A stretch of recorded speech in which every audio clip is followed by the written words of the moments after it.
La vida intelectual de Antonín Dalmas-Sertillans. Capítulo 5. El campo del trabajo. 1. La ciencia comparada. No puede darse ningún consejo demasiado preciso sobre lo que hay que aprender, y menos aún sobre la dosificación de los elementos que deben admitirse en un plan de trabajo. Santo Tomás no hace ninguna mención de ello en los 16 preceptos.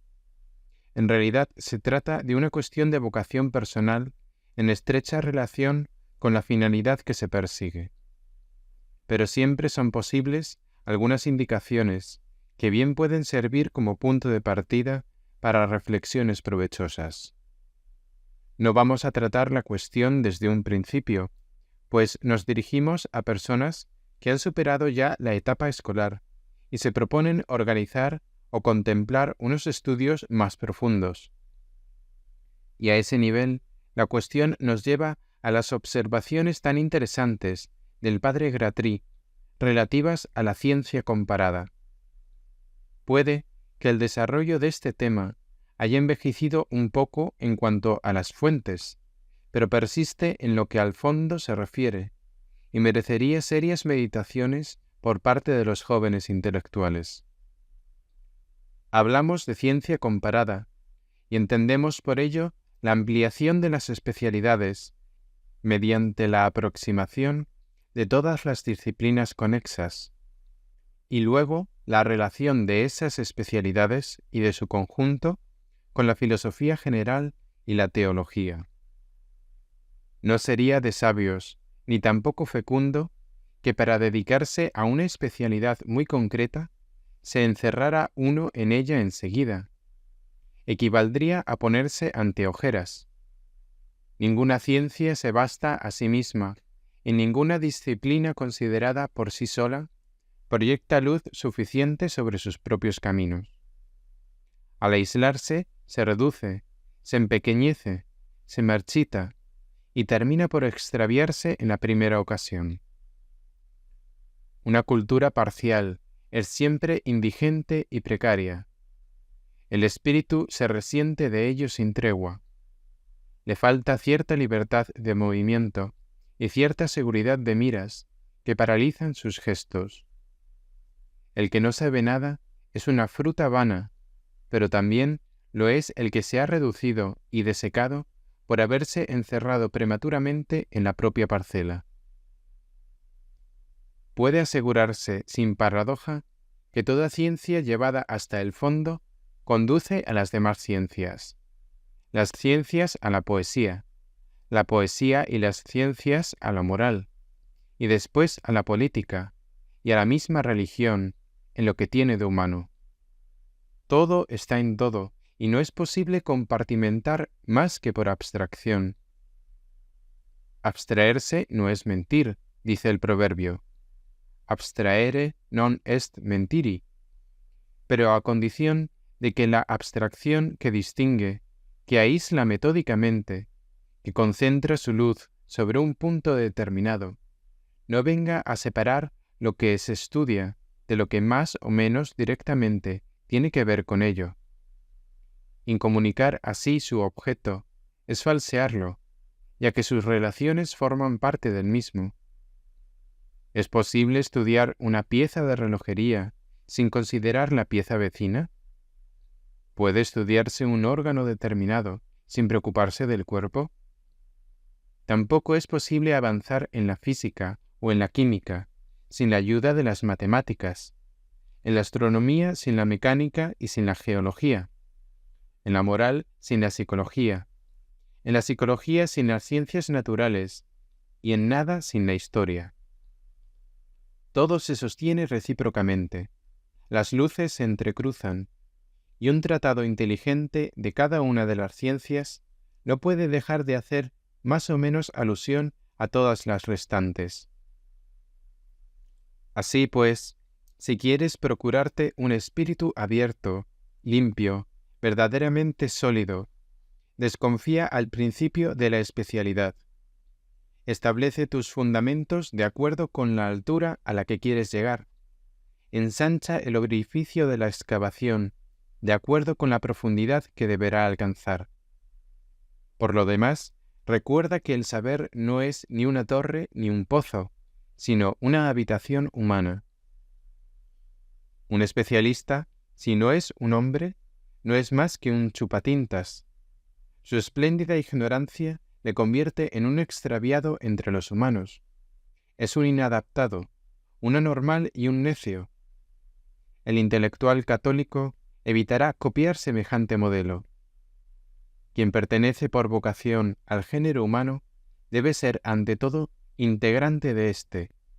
Debe pisar el suelo con pie seguro y no saltando de puntillas.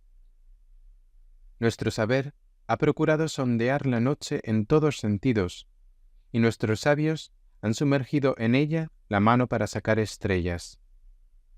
Tan noble esfuerzo no puede dejar indiferente a ningún verdadero pensador. Seguir hasta cierto punto las exploraciones de cada investigador es para ti una obligación que al final redundará en beneficio de tus propias investigaciones. Así, cuando llegues a la especialidad, después de haber adquirido una cultura variada, después de haber ampliado tus visiones y haber percibido las relaciones partiendo de las profundidades, serás un hombre muy distinto del que se ha limitado a una estrecha disciplina. Toda ciencia que se cultiva aparte no solo no se basta a sí misma, sino que está expuesta a peligros reconocidos por todos los hombres sensatos. Las matemáticas aisladas falsean el juicio habituándolo a una rigidez que no tolera ninguna otra ciencia, y menos aún la vida real. La física y la química obsesionan por su complejidad y no dejan ensanchar el espíritu. La fisiología conduce al materialismo, la astronomía a la divagación, la geología te convierte en un sabueso husmeador. La literatura te vacía, la filosofía te hincha, la teología te entrega a la falsa sublimidad y al orgullo doctoral. Es preciso pasar de un espíritu a otro a fin de corregir el uno por medio del otro. Hay que entrecruzar los cultivos para evitar el empobrecimiento de la tierra. Y no creas que proseguir hasta cierto punto ese estudio comparado te va a suponer una sobrecarga y un retraso para cualquier estudio especializado. No va a ser una sobrecarga, sino que, por el contrario, las luces que vas a encontrar en la comparación te aligerarán las cosas. Al ensancharse, tu espíritu será más apto para recibir, sin sentirse grabado por ello. Cuando se accede al centro de las ideas, todo queda simplificado. Y, ¿qué mejor manera de tener acceso al centro que intentar diferentes caminos, que como los radios de una circunferencia, dan todos la impresión de una convergencia y de una encrucijada común? Conozco un lingüista que en 15 días es capaz de defenderse en un nuevo idioma.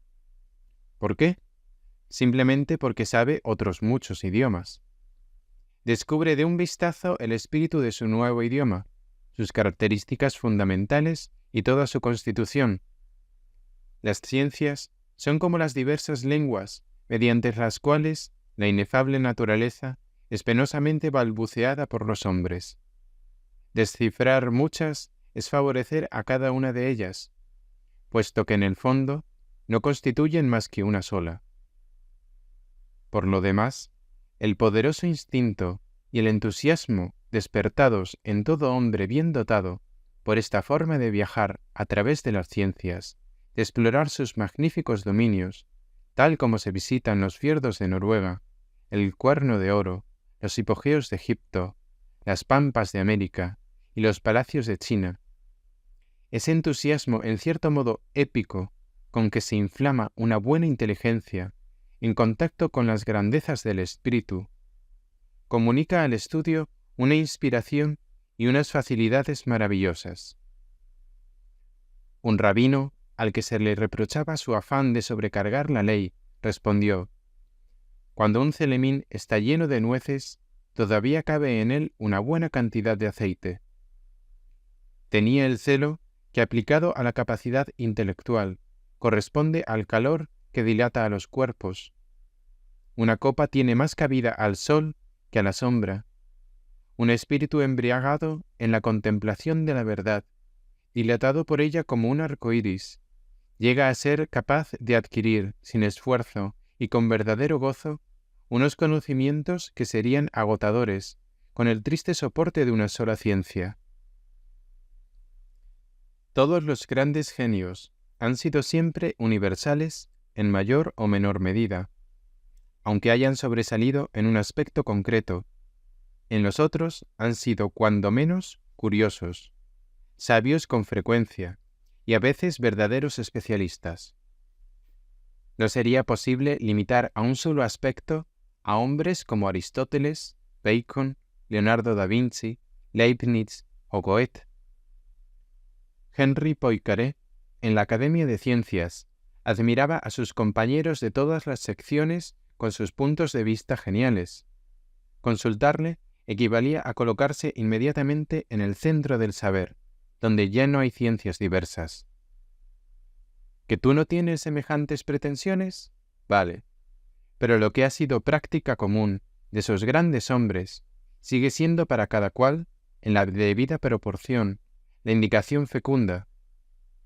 Trázate un plan amplio que irá reduciéndose poco a poco desde el punto de vista del tiempo consagrado a cada estudio secundario, pero jamás desde el punto de vista de la anchura de las miras y del espíritu del trabajo. Elige bien tus consejeros. Para el conjunto, uno solo escogido entre 1000, otros para cada parte, si es preciso. Distribuye tu tiempo. Regula el orden sucesivo de tus adquisiciones culturales. No es cosa que puedas dejar al azar. En cada cosa, vete derechamente a lo esencial. No te entretengas con menudencias. Las ciencias no se sustentan sobre menudencias. Con frecuencia lo hacen sobre el detalle, pero el detalle característico, es decir, una vez más, el fondo. Pero no puedes conducirte en todo esto sin penetrar antes en lo que nos falta por decir. De la misma manera que no hay ninguna ciencia particular que se baste a sí misma, así tampoco el conjunto de las ciencias se basta a sí mismo sin la reina de las ciencias, la filosofía, ni tampoco el conjunto de los conocimientos humanos sin la sabiduría que procede de la misma ciencia divina, la teología. El padre Gratry ha expresado verdades capitales acerca de este punto, y Santo Tomás, con mucha más profundidad aún, ha señalado el lugar y el rango de estas dos reinas del doble reino. Las ciencias, sin la filosofía, se descoronan y se desorientan. Las ciencias y la filosofía, sin la teología, se descoronan aún más, puesto que la corona que rechazan es una corona celestial, y se desorientan aún más irremediablemente, porque la Tierra sin el cielo no puede encontrar ya ni la trayectoria de su órbita, ni las influencias que la hacen fecunda. Hoy en día, porque la filosofía flaquea, las ciencias se degradan y se disipan. En nuestros días, cuando la teología es ignorada, la filosofía es estéril, no conduce a nada, hace crítica sin brújula, y también sin brújula estudia la historia. Es sectaria y con frecuencia destructiva. A veces es comprensiva y acogedora, pero nunca es tranquilizadora ni ilumina de verdad. No enseña. Y para sus maestros, que tienen la doble desgracia de ignorar y de ignorar que ignoran, la teología es cosa del otro mundo. Es verdad que la teología es cosa del otro mundo en cuanto a su objeto, pero el otro mundo lleva en sí a éste y lo continúa en todos los sentidos, hacia atrás, hacia adelante y hacia arriba, y no es extraño que lo ilumine. Si el intelectual católico es realmente un hombre de su tiempo, no podrá hacer cosa mejor que trabajar por su parte para restituir el orden que nos falta, Lo que le falta a nuestro tiempo en lo tocante a doctrina no es precisamente la dosis del saber, sino su armonía que sólo podrá obtenerse mediante una apelación a los primeros principios. El orden del espíritu debe corresponder al orden de las cosas, y como el espíritu sólo se instruye verdaderamente mediante la búsqueda de las causalidades, el orden del espíritu debe corresponder al orden de las causas. Si existe, pues, un ser primero y una causa primera, es allí donde, en último término, se consuma y se ilumina el saber. Cual filósofo primero, por medio de la razón, y después como teólogo, utilizando la luz venida de lo alto, el hombre que busca la verdad deberá centrar su investigación en aquello que es punto de partida, regla y fin por excelencia, en aquello que lo es todo y en todos. En ningún género de cosas o de disciplinas hay orden más que cuando los principios, jerárquicamente ordenados hasta el primer principio, desempeñan su papel de príncipes o de jefes, como en un ejército, como en una casa ordenada o como en un pueblo. Hoy en día hemos repudiado los primeros principios y el saber está a la desbandada. Ya no tenemos más que piezas sueltas, magníficos oropeles en vez de vestidos, espléndidos capítulos en vez del libro acabado. No tenemos Biblia.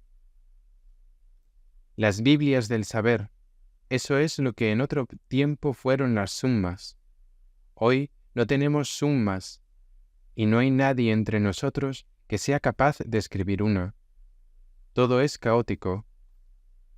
Pero si una summa colectiva es quizá prematura, todo hombre que piensa y desea verdaderamente saber, podría intentar al menos elaborar su summa personal, es decir, introducir el orden en sus conocimientos apelando a los principios de ese orden, esto es, filosofando y coronando su filosofía con una teología sumaria, pero profunda.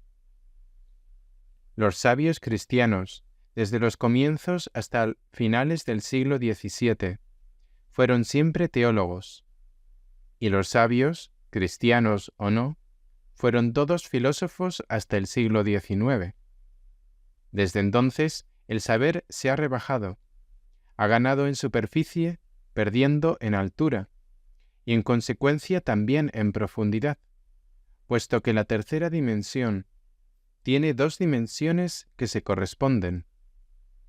Que el católico consciente de semejante aberración y sus consecuencias procure no sucumbir a ella, que si es un intelectual o desea serlo, busque la intelectualidad completa y la cultive en todas sus dimensiones.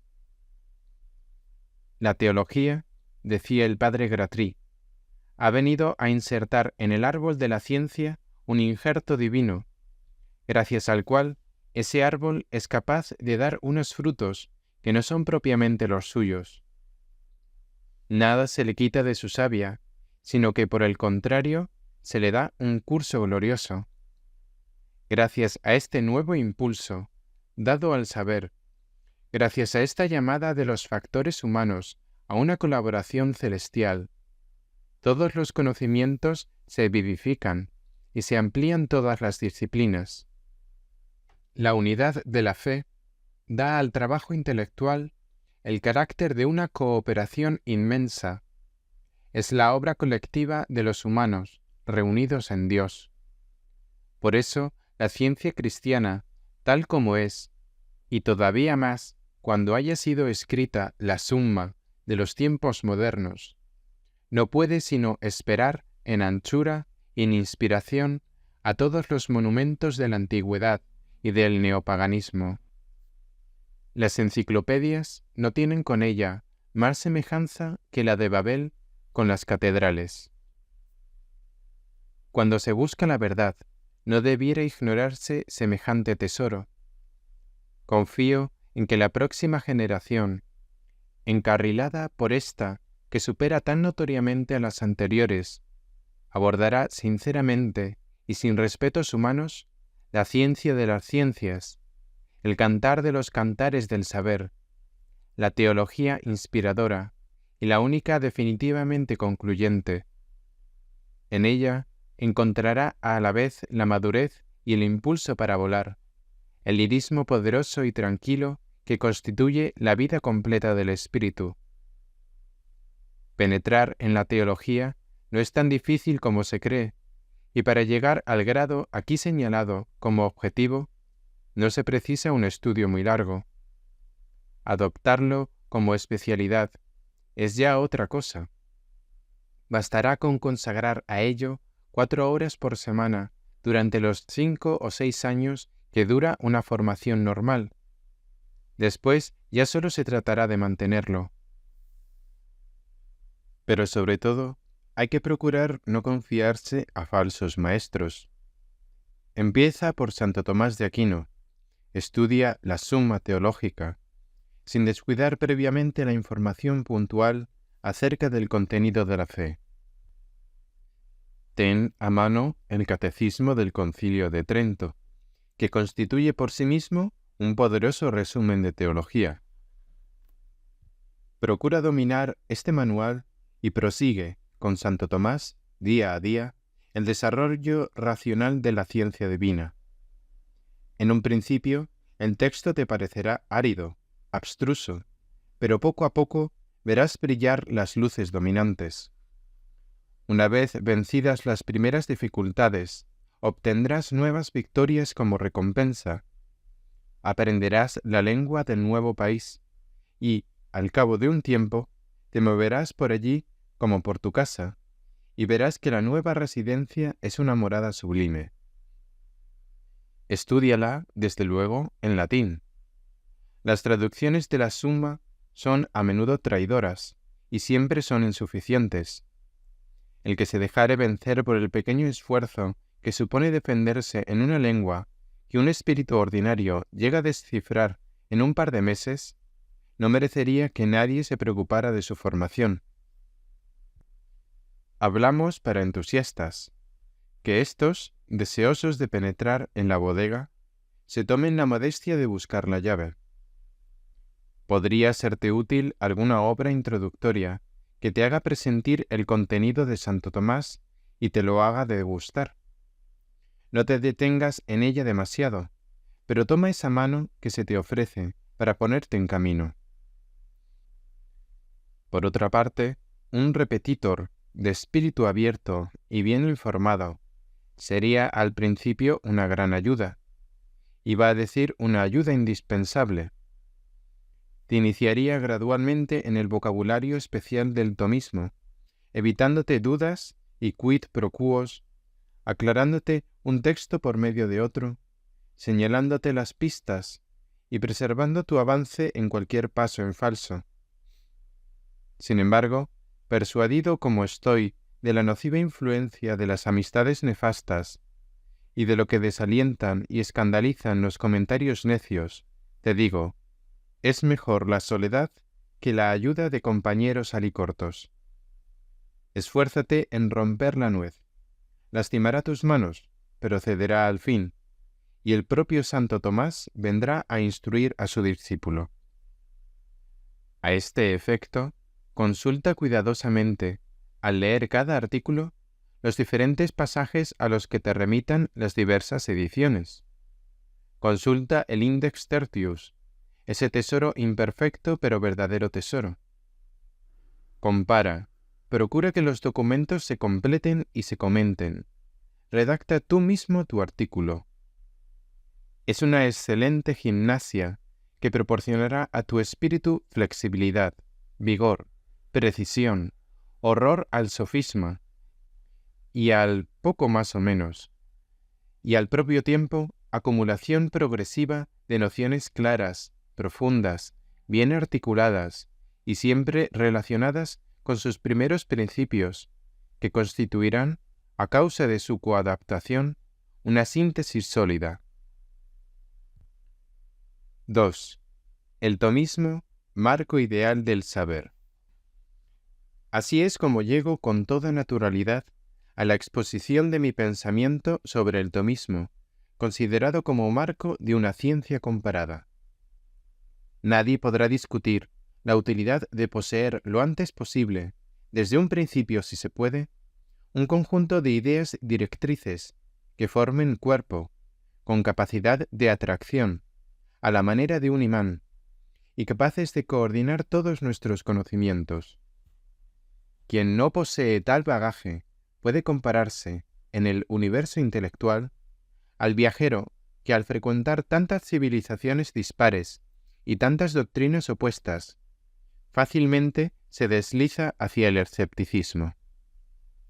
Este desarraigo intelectual es una de las mayores desgracias de nuestro tiempo.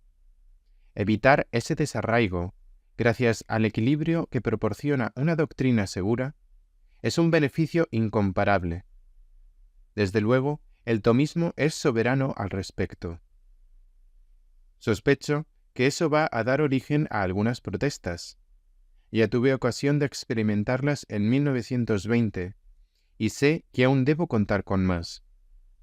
Pero me parece necesario decir al que esté dispuesto a concederme un poco de confianza, que me voy convenciendo cada vez más de que es aquí donde hay que buscar verdaderamente el futuro para nuestras inteligencias católicas, por su valor en sí mismas, y, lo que es más, y más que todo, para su adaptación a nuestro tiempo.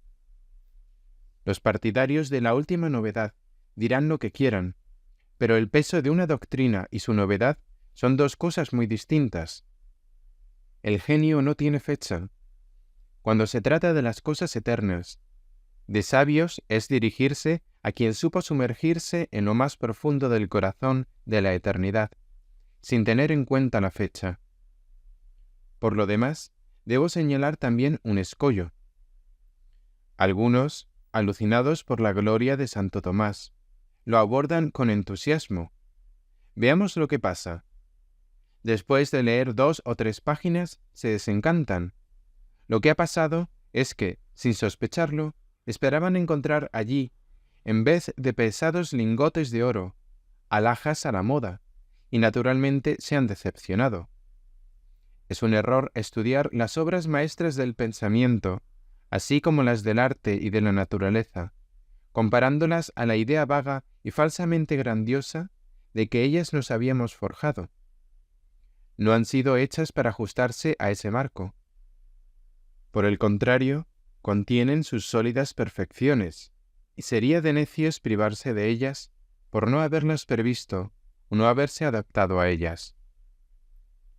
De ahí que vuelva a decir a los jóvenes católicos que me leen: estudiad a Santo Tomás, es el hombre de nuestro tiempo. Se diría que ha sido creado con 7 siglos de antelación para saciar nuestra sed de hoy. En comparación con el agua cenagosa que se nos da hoy en día, es un manantial purísimo.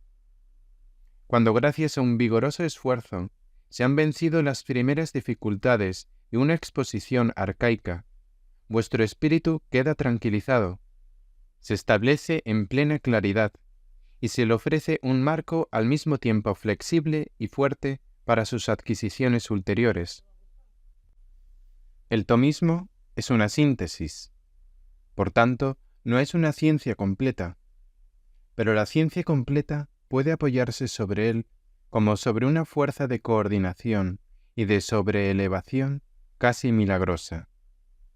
Si un papa ha podido decir que la obra de Santo Tomás, considerada en su detalle, que quod articuli tot miracula, con mayor razón podrá decirse del conjunto que es un verdadero prodigio. Estudia este sistema, aprecia sus caracteres, juzga sus ideas básicas, y luego su orden, la fecundidad de su genealogía descendente, su ángulo de apertura, o, por mejor decir, la capacidad vital de cada noción frente a los hechos y las nociones accesorias que pueden nutrirla. Y verás con sorpresa que ningún conjunto parcial puede compararse a éste como fuerza atractiva respecto a todo, y que no existe ninguna otra simiente con mayor poder de absorción y de canalización de los jugos de la tierra. El tomismo es una posición del espíritu tan acertada, tan distante de todos los extremos donde se abren los abismos, tan centrada con relación a las cumbres, que, desde todos los puntos del saber, se ve uno conducido por lógica hacia él, para, desde él, sin escollos en el camino, refluir hacia todas las direcciones del pensamiento y de la experiencia. Otros sistemas se oponen a los sistemas afines. Este los concilia bajo una luz superior, después de haberse procurado y de haberles reconocido cuanto tenían de justo. Otros sistemas han sido contradichos por los hechos. Este les sale al encuentro, los estudia, los interpreta, los clasifica y los consagra como un código de derecho. Ninguna otra metafísica ofrece a las ciencias de la naturaleza unos principios de organización y de interpretación superior más comprensivos. Ninguna psicología racional está más en relación con las conclusiones de la psicología experimental y de las ciencias ajenas. Ninguna cosmología es más flexible y acogedora ante los descubrimientos que han desconcertado tantas fantasías de otras épocas. No hay moral que sirva mejor al progreso de la conciencia humana y de las instituciones. No puedo entretenerme en probar aquí, ni siquiera de forma somera, el fundamento de mis afirmaciones. Espero que cada cual tenga ocasión de comprobarlo por su cuenta. Es cuestión de confianza.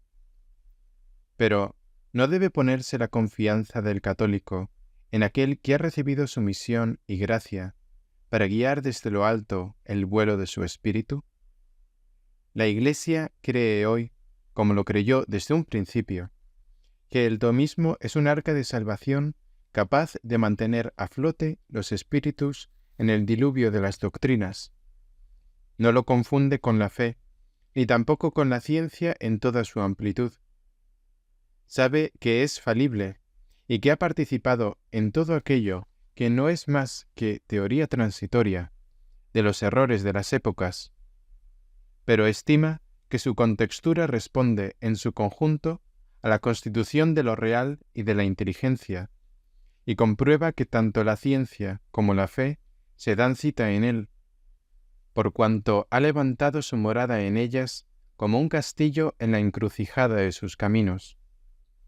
Nada puede imponerse en semejante materia, pero a quien se decida por la ciencia comparada, es decir, al que se proponga adelantar en el frente de las ciencias particulares, la filosofía y la teología, con una sola y única búsqueda, le digo, examínate, procura encontrar en tu corazón la fe suficiente en tu guía secular, para no escatimarle una libre adhesión filial.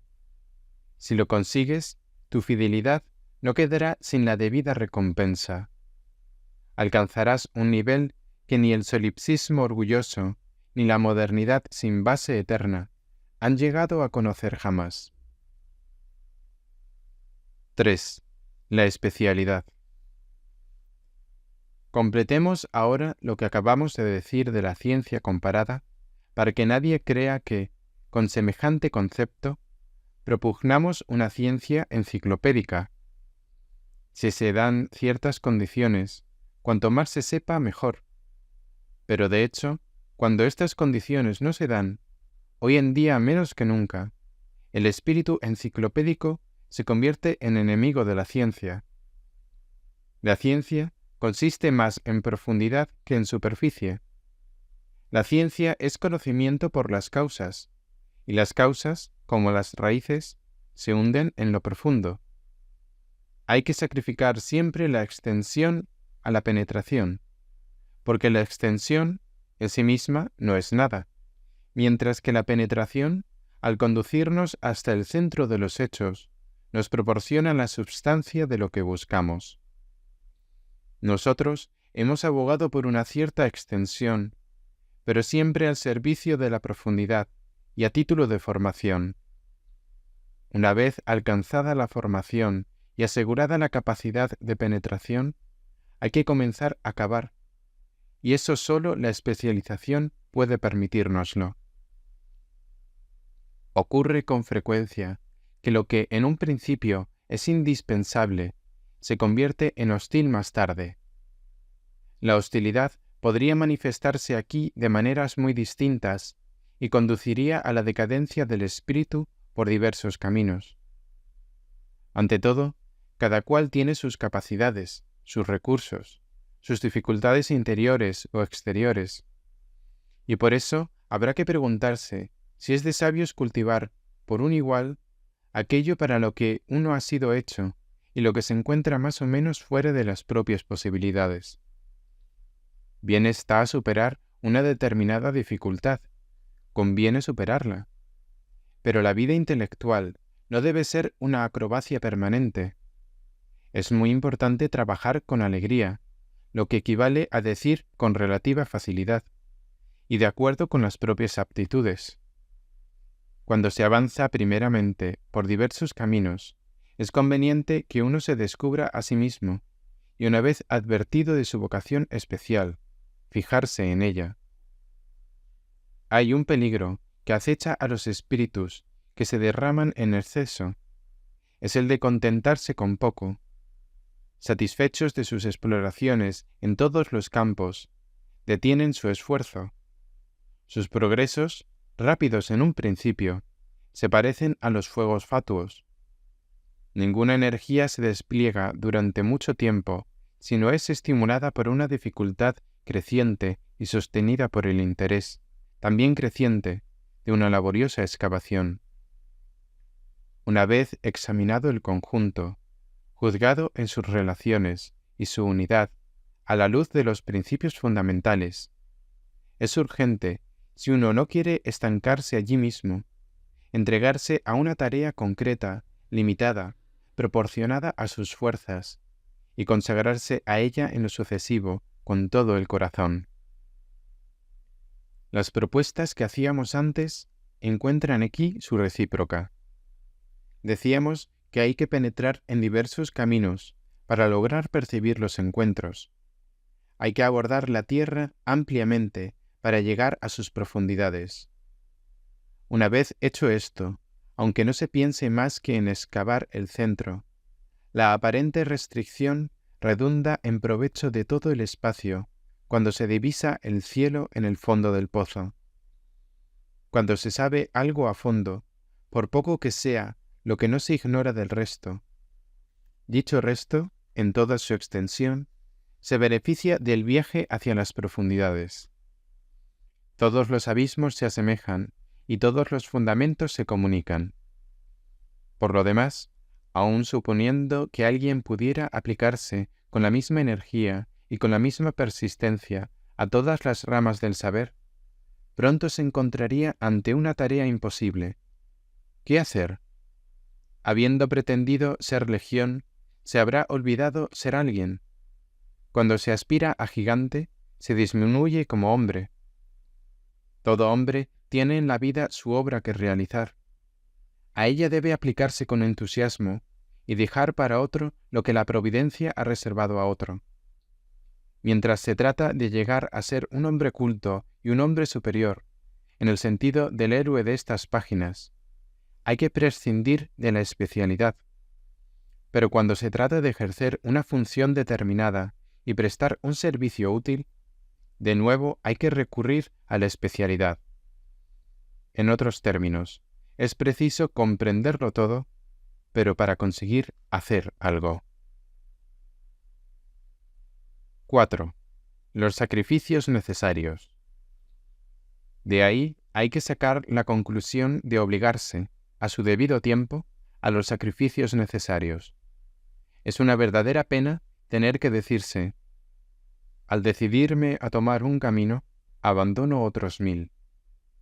Todo es interesante, todo podría ser útil, todo atrae y seduce al espíritu generoso, pero hay que contar con la muerte, con las necesidades del espíritu y de las cosas.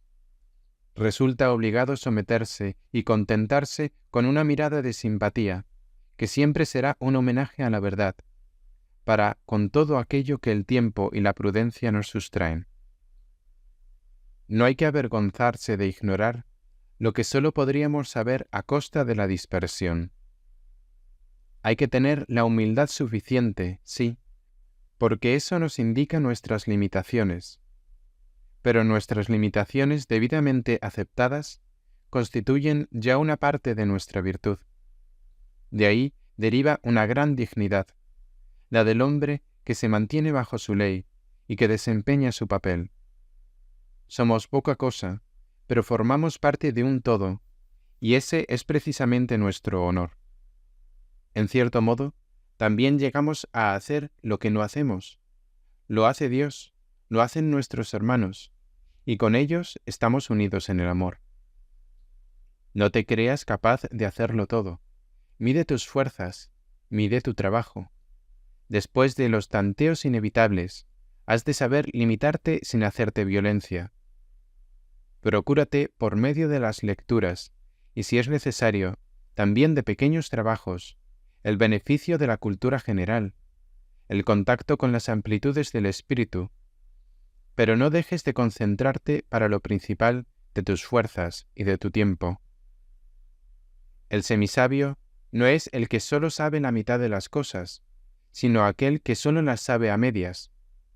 Tienes que saber lo que te propusiste saber, reservando una mirada para todo lo demás. Lo que no corresponde a tu propia vocación, déjalo en manos de Dios, que ya cuidará Él de ello. No seas desertor de ti mismo, por haber querido sustituir a todos los demás.